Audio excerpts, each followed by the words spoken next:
तकरारी केनालन खिलाफ बिलावल भुट्टो जरदारी वाज़े मौक़िफ़ ॾेई चुको आहे। कंहिं बि सूरत में केनाल न ठहण ॾींदासीं। असांजो केस मज़बूत आहे ऐं असांजे मौक़िफ़ खे केर बि रद्द नथो करे सघे।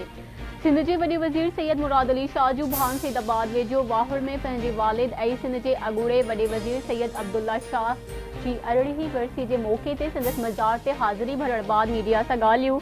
वॾे वज़ीर पंहिंजे वालिद जे मज़ार ते गुलनि जी चादर चाढ़े दुआ बि घुरी। वॾे वज़ीर चयो त PTI अॻवान आज़म सवाती पारां एस्टेब्लिशमेंट सां ॻाल्हियुनि जी ख़बर नाहे।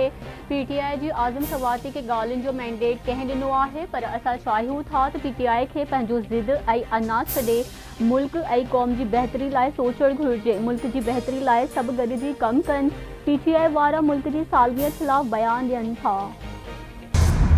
सिंध ज़रियात धाड़े खिलाफ सिंध में एहतजाजी तहरीक जारी। कराची हैदराबाद मीटर ख़ास शहीद बेनज़ीर अब्बास सखर लाड़काने डिवीज़न जे नंढनि वॾनि शहरनि में शागिर्दनि वकीलनि मुख़्तलिफ़ तंज़ीमुनि पारां एहतजाजी मुज़ाहिरा रैलियूं ऐं धरना घोटकी टनोलायार गढ़ी खेड़ो काज़ी अहमद भिट शाह बहराम मैरापुर समेत ॿियनि शहरनि में बि एहतजाजी रैलियूं कढियूं वयूं। अॻवाननि जो चवणु आहे त सिंध दरिया मां नवां कैनाल कढण सां सॼी सिंध सुकी वेंदी। सिंध दरिया सिंध जो जियापो आहे। सिंध जो बचो बचो पंहिंजे दरिया खे बचाइण लाइ मुज़ाहिमत कंदो। सोलिस्तानी ॿिया कैनाल क़बूल न आहिनि। नाणे जा ज़ख़ीरा बहितर आहिनि। ईंदड़ महीने खां नाणे जे ज़ख़ीरनि में वधीक इज़ाफ़ो थींदो। दरामदात में घटिताई आंदी वई आहे। करंट अकाउंट सरप्लस रहियो आहे। परॾेही अदायगियूं $26 अरब आहिनि। परॾेही अदायगियुनि में $16 अरब रूल ओवर या रीफाइनेंस थींदा।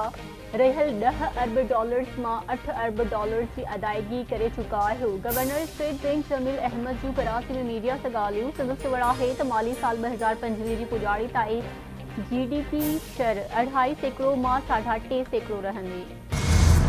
सुप्रीम कोर्ट जी आइनी बेंच इस्लामाबाद हाई कोर्ट जे जजनि जी नई सीनियरिटी लिस्ट मुअतल करण ऐं ट्रांसफर थींदड़ जजनि खे कम खां रोकण जी इस्तदा बि रद्द करे छॾी।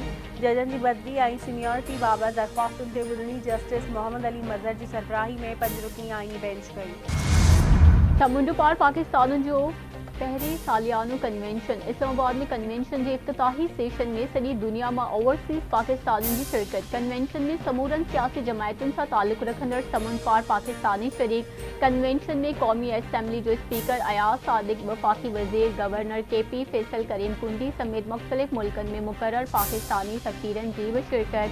कन्वेंशन जो मक़सदु परॾे में रहंदड़ पाकिस्तानियुनि जी ख़िदमतुनि जी वाखाण करणु आहे। वज़ीर आज़म शहबाज शरीफ़ ऐं army chief general Syed Asim Munir convention खे ख़िताब कंदा। कन्वेंशन में समुंड पार पाकिस्तानियुनि जे मसइलनि ऐं ख़िदमतुनि खे उजागर कयो पियो वञे।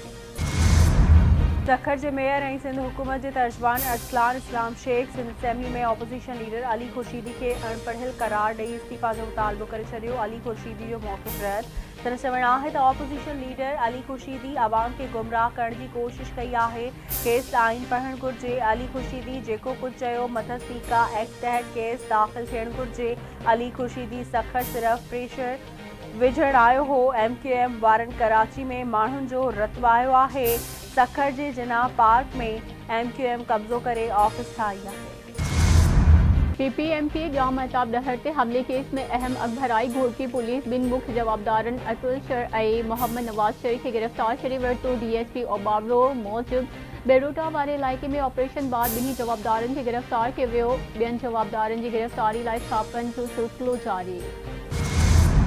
छरी बीबा में 5 ॾींहं अॻु क़तल थियल सहाफ़ी AD शहर जे क़ातिल जी गिरफ़्तारी लाइ एहतजाजी सिलसिलो जारी। मीरवा बचायो इतिहाद जे सर ते रसूलपुर में एहतजाजी रैली कढी वई। मुज़ाहिरीन जो थाणे जो घेराव। दुकानदारनि शहरनि में शटरबंद हड़ताल बि कई। कारोबार मुकमल बंदि। सहाफ़ी जे क़ातिलनि जी गिरफ़्तारी जो मुतालबो। जेकोबाद जी होल्डिंग कैम्प में 196 अफ़गाननि खे मुंतक़िल कयो वियो। होल्डिंग कैम्प जी सिक्योरिटी सख़्त कई वई। ज़िले इंतिज़ामिया जो चवणु आहे त अफ़गाननि में औरतूं ऐं ॿार बि शामिल आहिनि। समूरनि अफ़गाननि खे चइनि मुसाफ़िर कॉसिस ज़रिए आंदो वियो। हिकु ॾींहं जे वक़्फ़े खां पोइ अफ़गाननि खे बलूचिस्तान रस्ते चमन बॉर्डर तां अफ़गानिस्तान रवानो कयो वेंदो। कराची जे जूबली मार्केट वारे इलाइक़े में हथियारबंदनि हथां शहीद थी वियल रतुदेरो वासी पुलिस एहलकार जो मड़ अबाणे ॻोठ में मिटी मां हवाले। शहीद एहलकार मोहम्मद अयूब घांगरो जी जनाज़े नमाज़ रतदेरे वेझो ॻोठ भाई खान घांगरो में अदा कई वई। पुलिस पारां सलामी पेश। ऐं सिंध जे गादी वारे शहर कराची समेत केतिरनि शहरनि में गर्मी जी लहर। मौसमियात खाते मूजिबि गर्मी जी हिन लहर दौरान केतिरनि ज़िलनि में गर्मीपन मामूल खां 4 खां 6 डिग्री सेंटीग्रेड वधीक रिकॉर्ड थियण जो इम्कान आहे। कराची में बि अरबा ताईं मौसम गरम रहण जी अॻकथी कई वई। इन दौरान शहर में तेज़ हवाऊं घुली सघनि थियूं।